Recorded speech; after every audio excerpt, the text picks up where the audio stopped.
கர்த்தாவே, நீர் என்னை ஆராய்ந்து அறிந்திருக்கிறேன்.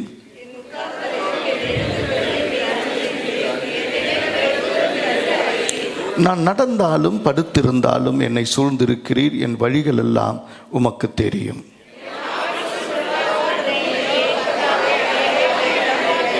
முற்புறத்திலும் பின்புறத்திலும் நீர் என்னை நெருக்கி உமது கரத்தை என் மேல் வைக்கிறேன். உம்முடைய ஆவிக்கு மறைவாக எங்கே போவேன்? உம்முடைய சமூகத்தை விட்டு எங்கே ஓடுவேன்?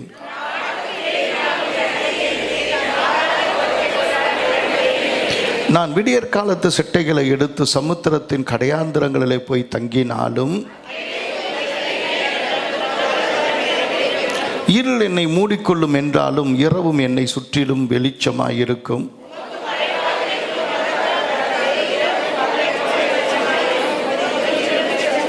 நீர் என் உள்ளிந்திரியங்களை கை கொண்டிருக்கிறீர். என் தாயின் கற்பத்தில் என்னை காப்பாற்றினீர்.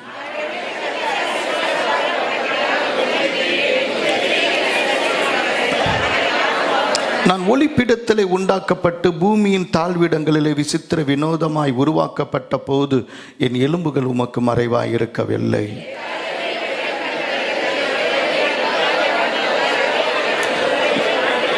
தேவனே, உமது ஆலோசனைகள் எனக்கு எத்தனை அருமையானவைகள்! அவைகளின் தொகை எவ்வளவு அதிகம்!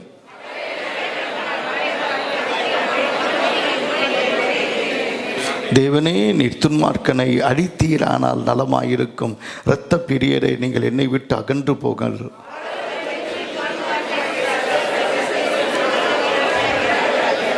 கர்த்தாவே, உம்மை பகைக்கிறவர்களை நான் பகையாமலும் உமக்கு விரோதமாய் எலும்புகளை அருவருக்காமலும் இருப்பேனோ?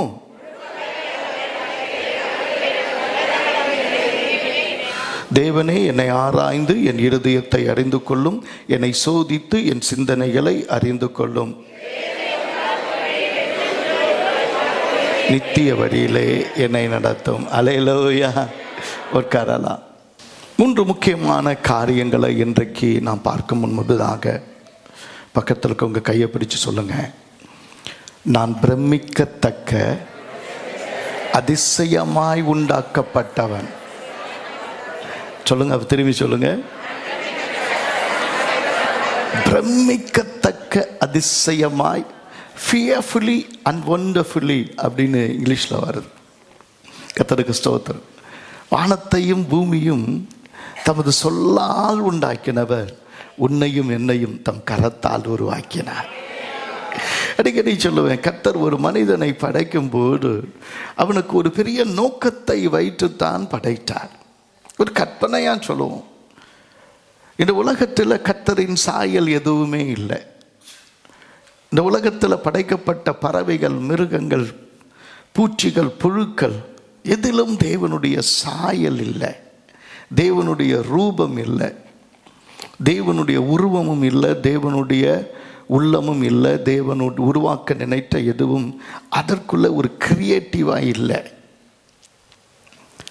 தேவன் எப்படி இருக்கிறாரோ அப்படி திட்டமும் செயலாக்கமும் உள்ள ஒரு மனிதன், எண்ணங்களும் சித்தங்களும் செயலும் உள்ள ஒரு மனிதன் அவர் உருவாக்க வேண்டும் என்று நினைத்த போது அந்த மனிதனுக்குள்ளே உலகத்தில் இருக்கிற அவ்வளவு பேரையும் தேவன் உண்டாக்கினார்.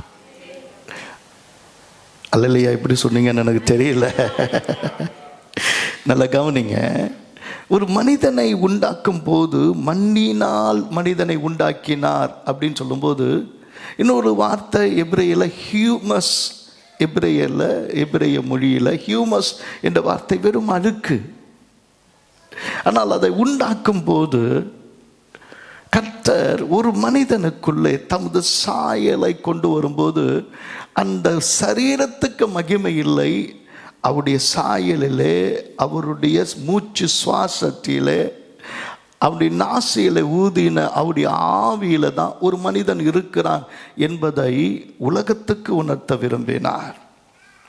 இன்னொரு வார்த்தை சொல்ல போனா, இந்த உலகத்தில் தேவ சாயல் இருக்கிறதுனால தேவன் பரலோகத்தில் எப்படி இருக்கிறாரோ அப்படி இந்த பூமியில் அவனும் ராஜாவாக ஆளுகை செய்கிறவனாய், எல்லா மிருகத்துக்கும், பறவைக்கும், ஒருவேளை மீன்களுக்கும், மச்சங்களுக்கும், ஏன் திமிங்கல்களுக்கும் யானைகளுக்கும் சிங்கங்களுக்கும் கூட அவன் ஒரு பெரிய அதிசயம், ஆளுகை செய்கிறவன். ஒரு பெரிய காரியம் என்னன்னா, ஒரு மனிதனை உண்டாக்கும் போது தேவனாகிய கர்த்தர் பார்த்து பார்த்து பார்த்து உண்டாக்கினார். நம்முடைய கர்த்தர் ஒன்றை உருவாக்கி திருத்தினவர் கிடையாது. ஒன்றை செய்தார் என்றால் செய்தார், ஒன்றை சொன்னார் என்றால் சொன்னார். இயேசு சொன்ன ஒரு வார்த்தையை கூட இல்லைப்பா தெரியாமல் நான் பேசிட்டேன், இல்லை டங் ஸ்லிப் ஆயிடுச்சு அப்படின்னு ஆண்டவர் ஒரு தடவையும் சொல்லவே இல்லை. சிலதெல்லாம் கேட்கும்போது ரொம்ப பயங்கரமாக இருக்கும் அவர் பேசுறது. ஒரு ஆளுகை செய்கிற ஏறது கூட போய் அந்த நரிக்கு சொல்லுங்க, இன்றைக்கு நாளைக்கு நான் என்ன பண்ணுவேன், பிசாசுகளை துரத்தி வியாதிசலை குணமாக்கி நான் செய்ய வேண்டிய நன்மையை செஞ்சுட்டு தான் 3ஆவது நாளில் தான் நிறைவடைவேன்னு அந்த நரிக்கு போய் சொல்லுங்க. ஒருவேளை பரிசேயரை பார்த்து சதுசேயரை பார்த்து வெள்ளையடிக்கப்பட்ட சுவரேன்னு சொல்லும்போது, அல்லது கல்லறையை போல இருக்கிறீர்கள் என்று சொல்லும்போது ரொம்ப கஷ்டமாக தான் இருக்கும் பேசுகிற அந்த டோனி. பிளாத்து இடத்துல போய் உம்மை விடுவிக்க எனக்கு அதிகாரம் இருக்கு, நான் நினைச்சேன்னா உன்னை உயிரோடு வச்சிருக்கலாம். பரலோகத்திலிருந்து ஒரு அதிகாரம் வந்தால் ஒழிய பூமியில் எந்த அதிகாரமும் என் மேலே உமக்கு இல்லை என்று தைரியமாய் சொன்ன அந்த பாணி, ஒரு பெரிய காய்ப்பா பிரதான ஆசாரியன், நீர் மனுஷகுமாரனா, நீ தேவகுமாரனா எனக்கு சொல்லும். நான் மனுஷகுமாரன், மேகங்கள் மேல் நான் வருகிறதை இது முதல் காண்பீர்கள். அவர் சொன்ன ஒவ்வொரு வார்த்தையும் ஒரு தடவை சொல்லிவிட்டு அதை அவர் மாற்றவே இல்லை. அவர் உண்டாக்கினது எல்லாம் அவருடைய பர்ஃபெக்டை சொல்லுகிறது, பர்ஃபெக்ட்னஸ், ஒரு முழுமையை சொல்லுகிறது. அதில் 1% கூட குறை வைக்கல. மனுஷனை உண்டாக்கும் போது, உலகத்தெல்லாம் உண்டாக்கின பிறகு அவனை பிரமிக்கத்தக்க அதிசயமாய் ஏன் உண்டாக்கினார்? அவருடைய சாயல் அதிசயம். ஏன் ஆலோசனை கொடுத்தார்? அவர் ஆலோசனை கற்றார். ஏன் சமாதானம் விரும்புகிறோம்? அவர் சமாதான பிரபு. ஏன் ஒரு பிள்ளையை பிறந்தோன்னு இந்த உலகத்துக்கு ஒரு பெரிய சந்தோஷம், நமக்கு ஒரு பாலகன் பிறந்தார், நமக்கு ஒரு குமாரன் கொடுக்கப்பட்டார். இன்னைக்கு எந்த அதிகாரம் எங்க இருக்கு நமக்கு? ஒரு மனுஷனுக்கு கர்த்தத்துவம் அவருடைய தோளின் மேல் இருக்கும்.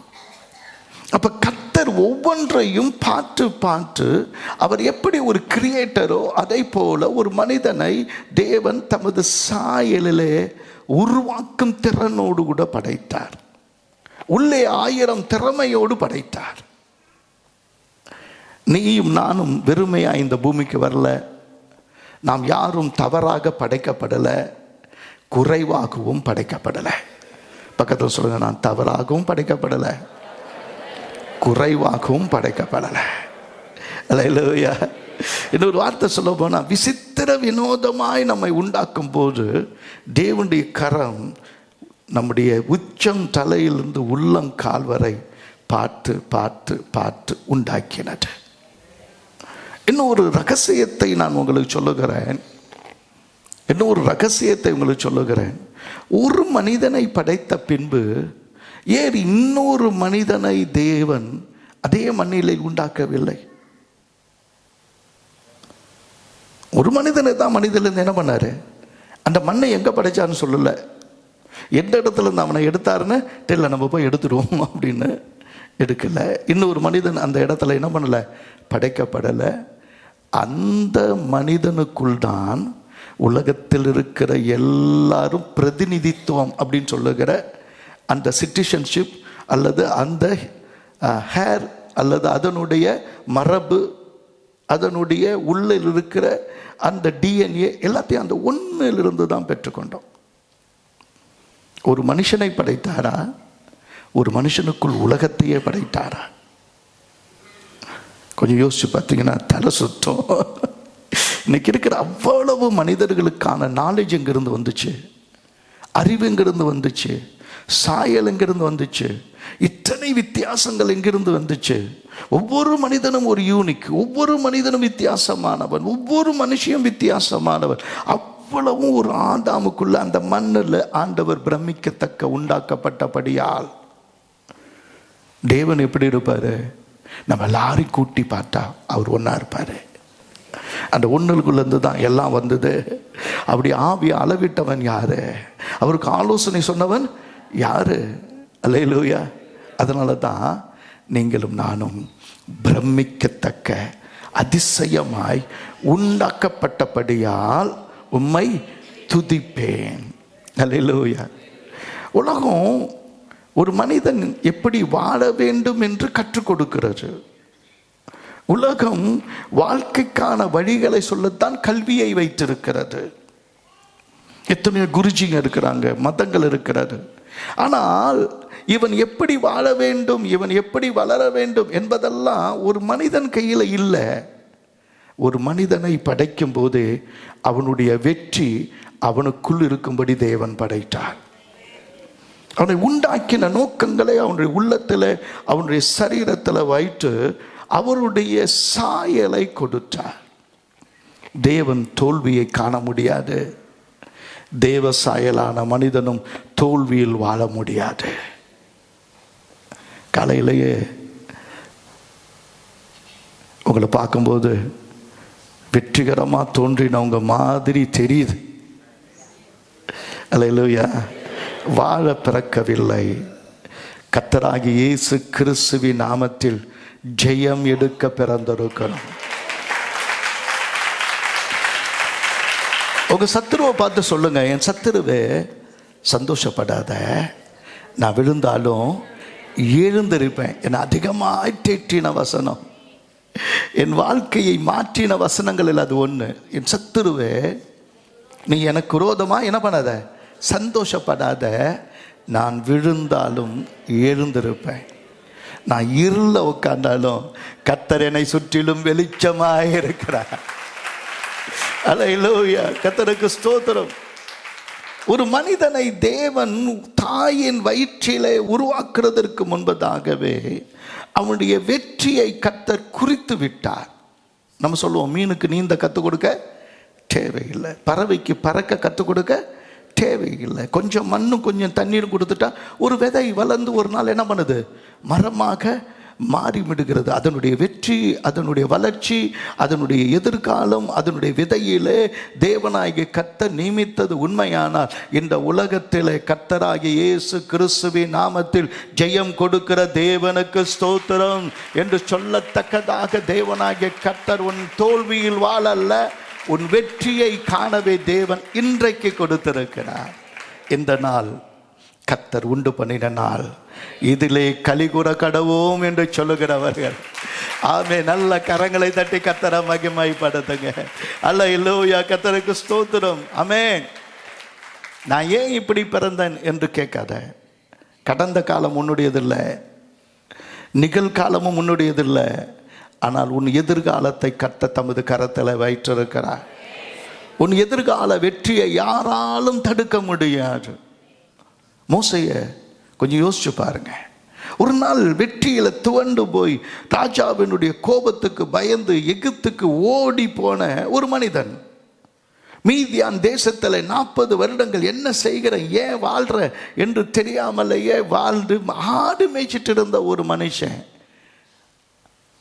ஒரு மனுஷனை தேவனாகிய கர்த்தர் எப்போ தெரிஞ்சுக்கிட்டார் தெரியுமா? அவங்களுடைய அப்பா அம்மா அம்ராம், எக்கோபாட். எத்தனையோ பிள்ளைகள் நதியில் போடப்பட்ட போது, எத்தனையோ ஆண் பிள்ளைகள் அன்றைக்கு நைல் நதியில் போடப்பட்ட போது ஒரு குழந்தையை அழகான மூங்கில் கூடையில் உள்ளும் புறமும் கீழே பூசி அப்படியே தாய் எக்கோபாத் அப்படியே அந்த பிள்ளை என்ன பண்ணுறா, வைக்கிறா. அவ பேர் எழுதப்பட்டிருக்கு, அவங்க அப்பா பேர் எழுதப்பட்டிருக்கு, அவங்க அப்பா பேரு, அண்ணன் பேரு எல்லாமே எழுதப்பட்டிருக்கு. உன்னை உருவாக்க கர்த்தர் ஒரு உற்றார் பெற்றோர் யாவரையும் கர்த்தர் ஆயத்தப்படுத்தி வைத்திருக்கிறார். தேவன் ஆயத்தமாக்கினதை நம்முடைய கண் காணவில்லை. நம்முடைய ஆவியில தேவன் அதை உணர தந்தால் அது போதும். உன்னுடைய எதிர்காலத்தை குறித்து ஒரு ஜோசியன் சொல்ல முடியாது. அநேகர் தீர்க்கதரிசியை நம்பி ஓடிக்கொண்டிருக்கிறாங்க. எந்த தீர்க்கதரிசியும் தீர்க்க தரிசனம் சொல்லி உன் வாழ்க்கையில் ஒன்று நடக்காது. உன்னை குறித்து தேவன் எழுதி வைத்திருக்கிறதை நிச்சயமாய் நிறைவேற்றுவார் என்று விசுவாசிக்கிறவனுக்கு வெற்றி காத்திருக்கிறது. இன்னைக்கு மனுஷன் ஒன்று சொல்லுவான், இன்னொரு மனுஷன் இன்னொன்னு சொல்லுவான். என் தலையில கை வச்சு சொன்னவங்க எத்தனையோ பேர் வித்தியாசமா சொன்னாங்கப்பா. நான் எந்த தீர்க்கதரிசியும் நம்புகிறதில்லை. நான் எந்த மனுஷனையும் நம்புகிறதில்லை. எந்த மனுஷனுடைய வார்த்தையும் போய் ஒன்னே ஒன்றுதான் என்னை குறித்து எழுதியிருக்க, நான் பிரமிக்கத்தக்க அதிசயமாய் நான் உண்டாக்கப்பட்டவன் என்று சொல்லுகிறபடியினாலே கர்த்தருடைய வார்த்தை எனக்கு நிறைவேறும் என்று கர்த்தருடைய வார்த்தையின் மேலே நம்பிக்கையாயிருக்கிறேன். Thank you holy spirit of God. ஆவியானவர் உனக்குள்ள கிரியை செய்து கொண்டிருக்கிறார். இந்த உலகத்துக்கு வேஸ்ட் இல்லை. இந்த உலகத்துக்கு சாதாரணமாக வாழ வந்தவன் இல்லை. ஏதோ ஒரு பெரிய திட்டம் உன் வாழ்க்கையில் கர்த்தர் வச்சாரு. எங்க ஒரு மனுஷன் கொலைகாரனாக மாறும்போது அவன் நல்லது தான் செய்கிறேன்னு நினச்சிட்டு எபிரேயர்களுக்கு ஒத்தாசை அன்னைக்கு எகிப்தியரை கொன்ற போது அவருடைய வாழ்க்கை தலைகளாய் மாறின போதிலும் தேவன் அவனை எழுதி வச்சாரு. இவன் தான் பைபிளுக்கு துவக்கம். தெரியுமா உங்களுக்கு யாரு? அந்த மோசே. இன்னைக்கு நம்ம கையில் பைபிள் வச்சிருக்கிறோமே, அந்த புத்தகம் ஆதி ஆகமும், யாத்திராகமும், லேவியராகமும், எண்ணாகமும், உபாகமும், சங்கீதத்தில் எத்தனை சங்கீதம் மோசே எழுதுனது. ஷாலா கொஞ்சம் யோசிச்சு பாருங்க. எனக்கு கொஞ்சம் யோசிச்சு பாருங்க. தாயின் வயிற்றில் பிறக்கிறதற்கு முன்பதாகவே அவன் தலைவன் என்று தேவன் எழுதி வைத்ததினாலே எகிப்திலிருந்து அவன் புறப்பட்ட போது ஒரு நாள் அற்புதங்களும் அடையாளங்களும் அவன் இருந்த நாள் வரை ஒவ்வொரு நாளும் நடந்தது உண்மையானால் 1000 அல்ல லட்சங்களை நடத்துவதற்கு தேவனாகிய கர்த்தர் உன் பிறக்கிறதற்கு முன்பதாகவே உன் பேரை எழுதி உன் நாட்களை தொகையிட்டு உனக்காக நடக்க வேண்டிய அற்புதங்களை கர்த்தர் குறித்து விட்டார். நான் சொல்றது ஏதோ உங்களை உற்சாகப்படுத்த காலையில் சொல்லலை. உண்மையில் மழை புயல் அப்படின்னு என்ன சொன்னாலும் ஒரு கூட்ட ஜனங்கள் வருவாங்கன்னு எனக்கு தெரியும். 1:30 மணிக்கு எழுந்திரிச்சேன், 10:30 மணிக்கு படுத்தேன், 1:30 மணிக்கு எழுந்திரிச்சேன். ஜெபிச்சு கொண்டே இருக்கிறேன். ஆண்டவரே, இன்னைக்கிலிருந்து வாழ்க்கையில் ஒரு பெரிய மாற்றத்தை காண்கிற, ஆயிரங்களை நடத்துகிற ஒரு கூட்டத்தை கொண்டு வாரு மட்டும் ஜெபிச்சிருக்கிறேன். இந்த காரைக்காலில் 3 லட்சம் மக்கள்ல தேவன் தெரிந்து கொண்ட ஜனம் நீங்க தான். ஏதோ ஒன்று எந்த வயசுல நீங்க வந்திருந்தாலும், ஒரு சின்ன பிள்ளை வந்திருந்தாலும் கர்த்தருடைய வசனம் வெறுமையா என்ன பண்ணாது, திரும்பாது. எனவே இந்த வசனம் என்ன சொல்லுது? எபேசியர் 2வது அதிகாரம் 10ஆம் வசனத்தை வாசிக்கும் போது, எபேசியர் 2வது அதிகாரம் 10வது வசனத்தை வாசிக்கும் போது, ஏனெனில் நற்கிரியைகளை செய்கிறதற்கு நாம் கிறிஸ்து இயேசுவுக்குள் சிருஷ்டிக்கப்பட்ட தேவனுடைய செய்கைகளாய் இருக்கிறோம். ஒரு மனிதன் தேவனுடைய செய்கையை பார்க்கணும்னா, தேவன் எப்படி செயல்படுவார் என்று பார்க்கணும்னா, நீ இயேசுக்குள் சிருஷ்டிக்கப்பட்டிருக்கிறாய். அவருடைய செய்கையை, the manifestation of God, தேவனுடைய மகிமையை, தேவனுடைய வல்லமையை, தேவனுடைய ஞானத்தை, தேவனுடைய கிரியையை, தேவனுடைய அற்புதங்களை, தேவனுடைய வார்த்தையை, தேவனுடைய வல்லமையை விளங்க பண்ண ஆண்டவராகிய கர்த்தருடைய செய்கையாய் இஸ் ஆக்ஷன்.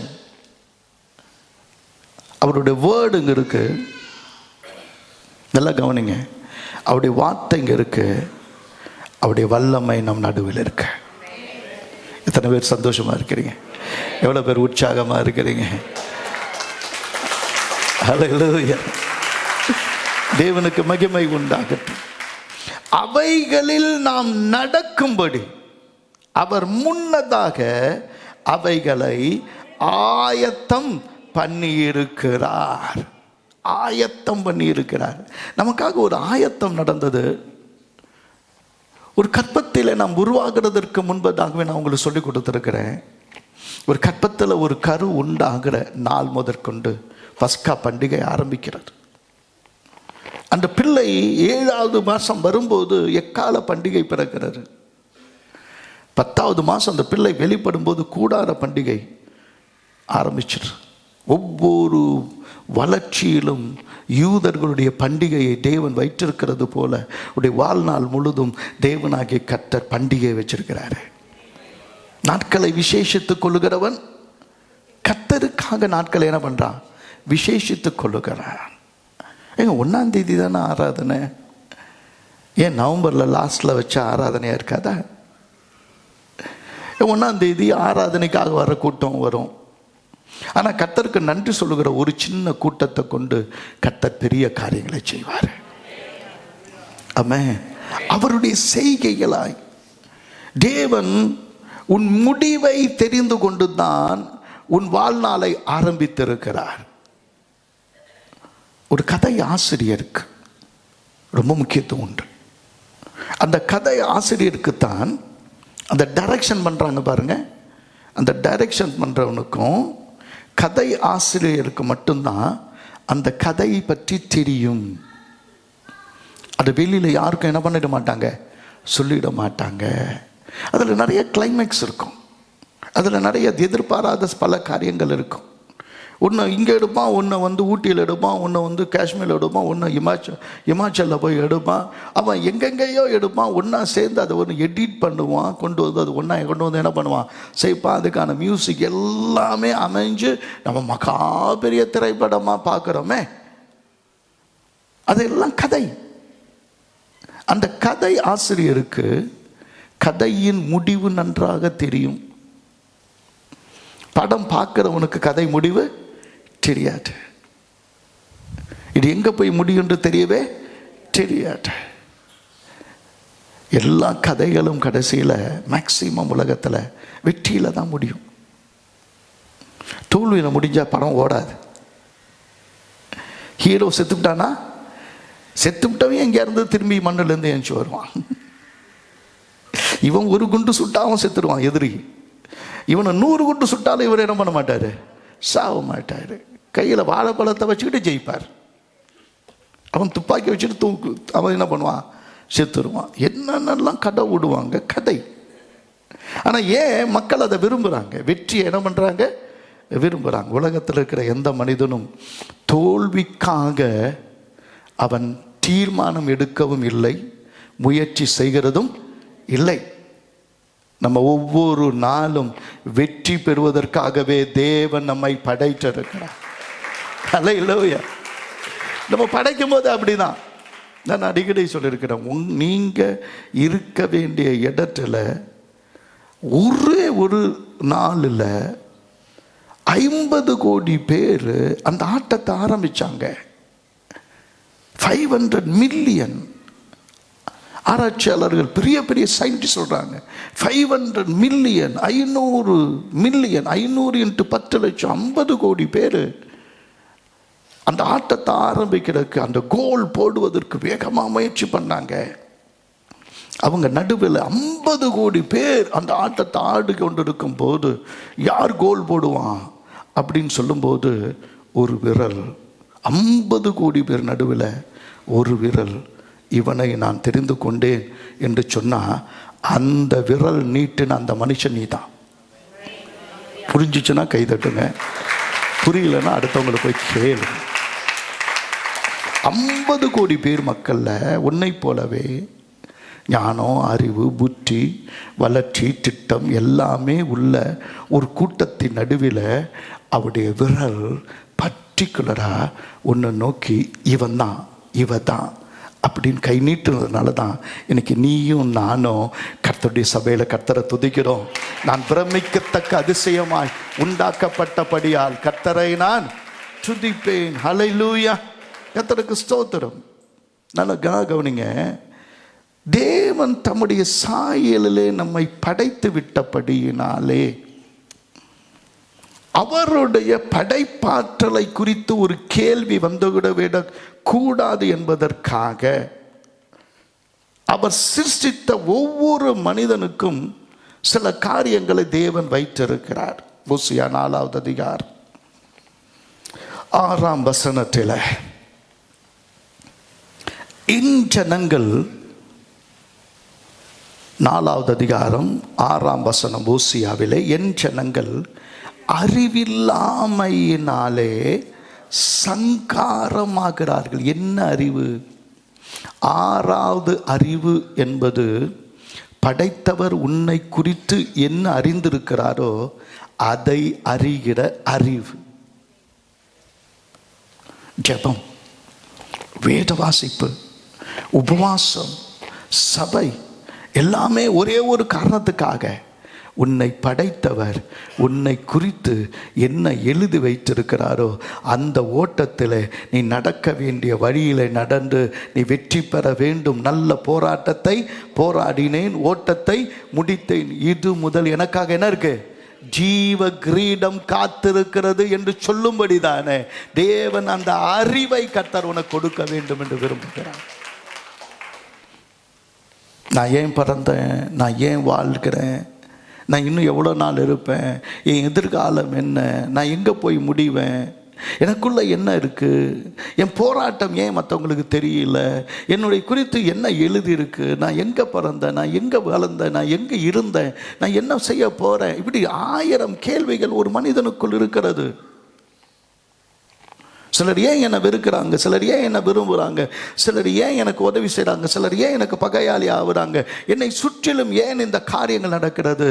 சோதனையை தப்பித்து கொள்ள ஒரு மார்க்கத்தை உண்டு பண்ணுகிறார். ஆனால் சோதனையின் நடுவில் தேவன் உன் விசுவாசத்தை பொன்னை போல விளங்க பண்ணவே இந்த ஜனங்களின் நடுவில் வைத்திருக்கிறார், உன்னை உருவாக்க. ஒவ்வொரு நாளும் ஒவ்வொருவரும் கற்றுக் கொடுக்கிற பாடம் ஏராளம். நான் எல்லாத்தையும் கற்று தேர்ந்தேன் என்று யாரும் இந்த உலகத்தில் யாரும் என்ன பண்ண முடியாது, சொல்ல முடியாது. இன்னைக்கு இருக்கிறவன், இன்னைக்கு உன்னிடத்துல நண்பனா இருக்கிறவன் நாளைக்கு நண்பனா இல்லை, இன்னைக்கு உனக்கு பகைஞனா இருக்கிறவன் நாளைக்கு உனக்கு பகைஞனா இல்லை. எவன் எந்த நேரம் நம்ம காலை வாரி விடுவான்னு நமக்கு தெரியாது. ஆனால் மற்ற மனிதர்களை நம்பி தான் என்னது, தாயை மறக்க முடியாது, தகப்பனை பிரிய முடியாது, மனைவியை பிரிய முடியாது, புருஷனை மறக்க முடியாது, பிரிய முடியாது. வாழ்க்கை என்பது பிரியாத அநேக உறவுகளாலே கட்டப்பட்டிருக்கிறது. ஏன் கட்டப்பட்டிருக்கிறது என்று தெரியாது. உன்னை உருவாக்க, தேவனுடைய சாயலில் உன்னை படைக்க, தேவனை போல நீ மாற, கிறிஸ்துவின் சாயலில் உன்னை உருவாக்க தேவன் தமது திட்டங்களை வைத்திருக்கிறார். கர்த்தருக்கு ஸ்தோத்திரம். உலகத்தில் விழுகிற ஒரு விதைக்கு கூட போராட்டம் இருக்கு. உலகத்தில் வாழ்கிற ஒரு எறும்புக்கு கூட ஒரு போராட்டம் இருக்கு. காற்று அடிக்கும்போது அது பறக்காமல் இருக்கணும், அந்த தரையை கவ்வி பிடிக்கணும், தன்னை மிதிக்கிறவன் காலையாவது என்ன பண்ணணும், கடிச்சு தப்பிச்சுக்கணும். ஒவ்வொன்றுக்கும் வெற்றி பெறுவதற்கு போராடுகிற ஒரு குணம் ஒரு புழுக்கு கூட இருக்கு. தேவனாகிய கர்த்தர் உன்னை பார்த்து சொல்றாரு, இல்லப்பா, நீ உன்னை படைத்ததனுடைய நோக்கத்தை அறியாமையினால தான் நீ அழுது கொண்டு இருக்கிறாய். ஆகாரே, ஏன் அழுது கொண்டு இருக்கிறாய்? என்ன தண்ணி கிடைக்கல, உன் கண்ணை திறந்து பாரு. இங்கே தான் ஒரு லகுயிரோயின்னு ஒரு ஊற்று என்ன பண்ணுது இருக்கு. ஒரு ஊற்று உனக்காக இருக்குது, நீ அறியல. அறிவில்லாமையால் சங்காரமாகிறார்கள். சோதனையிலிருந்து தப்பித்துக் கொள்ளுகிற மார்க்கத்தை தேவன் நமக்காக வைத்திருக்கிறார். தேவன் நம்முடைய வாழ்க்கையில் நம்ம பின்பற்றுவதற்கு ஆண்டவர் வைத்திருக்கிற ஒரே மேனுவல், மேன்ஸ் மேனுவல், ஒரு மனிதன் வாழ்க்கையில் பின்பற்ற வேண்டிய ஒரே மேனுவல் கர்த்தருடைய வார்த்தை ஒண்ணுதான். அதனால தான் ஆண்டவர் சொல்றாரு, ஆகையால் நீ அறிவை வெறுத்தாய், ஆகையால் நீ என் ஆசாரியனாய் இராதபடிக்கு நானும் உன்னை வெறுத்து விடுவேன். நீ ஆசாரிய கூட்டம், வேதத்தை கேளாதபடி தன் செவியை விலக்கனுடைய ஜெபமும் அருவருப்பானது. நேற்று பைபிள் படிச்சியா? இன்னைக்கு பைபிள் படிக்கிறதுக்கு நேரம் ஒதுக்கினியா? தேவன் உன்னை குறித்து என்ன பேசுகிறார் என்று நான் நடக்க வேண்டிய வழியில் என்னை நடத்தும் என்று ஜெபிக்கிறது மட்டும் இல்லை, அவருடைய வசனம் நம்முடைய பாதைக்கு வெளிச்சம். நீ அறிவை வெறுத்தாய், ஒரு ஆசாரியன், நீயும் நானும் ஒரு ஆசாரியன். தேவனை ஆசரிக்கிறவர்கள், தேவனை துதிக்கிறவர்கள், தேவனை மகிமைப்படுத்துகிறவர்கள். அல்லேலூயா. ஒரு மனிதனுடைய வாழ்க்கையில் தான் யார் என்ற அறியாமையினால தான் அவன் விழுந்து போறான். ஒரு பூசாரின்னு சொல்றவனுக்கு வேலை என்னங்க? ஒரு பூசாரியினுடைய வேலை என்ன? பூ சொரிகிறது அவனுடைய வேலை. அவனுடைய நாமத்தை, கடவுளின் நாமத்தை சொல்லி என்ன பண்ணுவான்? ஓம் ஸ்ரீ பிரம்மபுத்திராய நமக, ஓம் ஸ்ரீ கன்னி சுத்தாய நமக, ஓம் ஸ்ரீ அஜமுகநாம நமக, ஓம் ஸ்ரீ விருத்த சூலாய நமக, ஓம் ஸ்ரீ தட்சிணாமூர்த்தி நமக அப்படின்னு என்ன சொல்றான்? 1000 நாமங்களை சொல்லி அவன் துதிக்கிறான், பூ சொரிகிறான். ஒரு ஆசாரியனுடைய வேலை என்ன தெரியுமா? ஆண்டவரை எப்பொழுதும் துதித்துக் கொண்டிருப்பது. கர்த்தரை எக்காலத்திலும் நான் ஸ்தோத்தரிப்பேன், அவர் துதி எப்பொழுதும் என் வாயில். எத்தனை பேர் ஆமென்னு சொல்றோம்? அல்லேலூயா. நாம பாவத்தை எதிர்த்து போராடிட்டு இருக்கிறோம். இருட்டை விரட்டுறதுக்கு விளக்கமாத்தாலும் முறத்தாலும் உங்க கையில் கிடைச்ச எல்லாத்தாலும் அடிச்சு இருட்டை வெளியே போன ஒரு திருட்டு கூட வெளியே போக மாட்டேங்குது. இன்னும் சொல்ல போனா இருளை நாம விரும்புறோம், திருட்டுத்தனத்தை நம்ம விரும்புறோம், மாய்மாலத்தை விரும்புறோம். ஒரு பாவம் நம்ம பிடிச்சிருக்கிற காரணம் அது மேல இருக்கிற விருப்பம், அதுல நாம கண்ட ஒரு இன்பம், முதல்ல கண்ட ஒரு இன்பம், அந்த இன்பம் நம்மளை விட மாட்டேங்குது. அதனால தான் விழுகிறோம், அதுலயே என்ன பண்றோம்? விழுகிறோம்.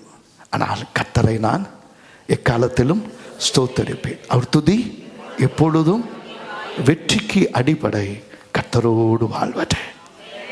அல்லேலூயா, அல்லேலூயா. நீ கர்த்தரை பிரிஞ்சு ஒரு நாளும் வாழ முடியாது. என்னால் அல்லாமல் உங்களால் ஒன்றும் செய்யக்கூடாது, ஒன்றும் செய்ய முடியாது. நீங்கள் என்னிலும் நான் உங்களிலும் நிலைத்திருந்தால் நீங்கள் அதிக கனிகளை என்ன பண்ணுவீங்க? கொடுப்பீங்க. ஒரு திராட்சை செடியினுடைய வாழ்க்கை எப்படி இருக்குன்னு தெரியுமா? அந்த திராட்சை கொடியினுடைய வேலை அது முக்கியமான என்ன தெரியுமா? நீ வேர் இல்லை சாரத்தை கொண்டு வர்றதுக்கு, நீ இலை இல்லை அதற்கான பலனை பறித்து கொண்டு வந்து உனக்கு சத்தை சேர்க்கிறதுக்கு, நீ வெறும் கொடி. உனக்குள்ள கனி வரணுமா? உன்னை கிறிஸ்துவாகிய அந்த திராட்சை செடியில இணைக்கப்பட்டு கொண்டே இருக்கு. கனெக்ஷன் இல்லைன்னா ரிஃப்ளெக்ஷன் இல்லை, கனெக்ஷன் இல்லைன்னா ஒளி இல்லை. எழுந்து நிற்கலாமா?